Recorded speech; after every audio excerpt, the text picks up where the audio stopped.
Rust Breaks Down Savage Flowers. I'm going to right off the bat, just going to give it a 3 Tentacles.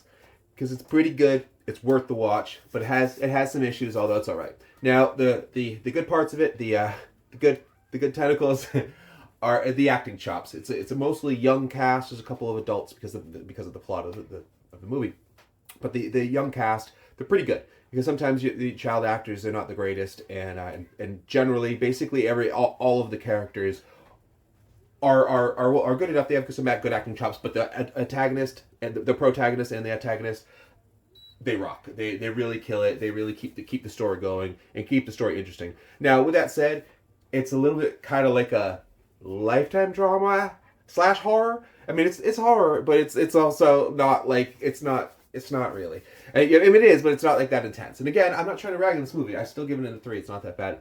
And the ending, it's a bit predictable. You're going to see the beginning and think, okay, what's going on? And as the movie progresses, it's not too difficult to either figure out or at least to fairly understand the general vibe of what's going to happen. So that's one of the problems. But again, it's still worth a watch.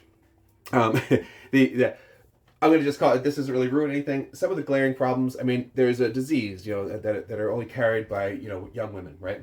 Now, there's an older woman that can still contract the disease. Now, the way that she takes care of these kids is by just rolling around with a stick.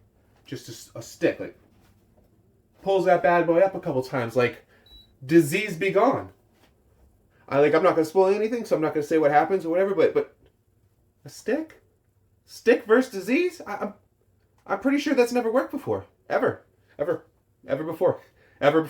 So anyway, stick versus disease, we're just going to remember. We're not going to do that one. So again, without the predictable ending, without the funky stick silliness, and without some of it being just silly drama, it's still, like I said, not a bad worth of a watch, mainly because it gives a new perspective on the end of the world, vibe, the end of the world setting, the end of the world zeitgeist, storyline. There's just so many different, versions of that. It's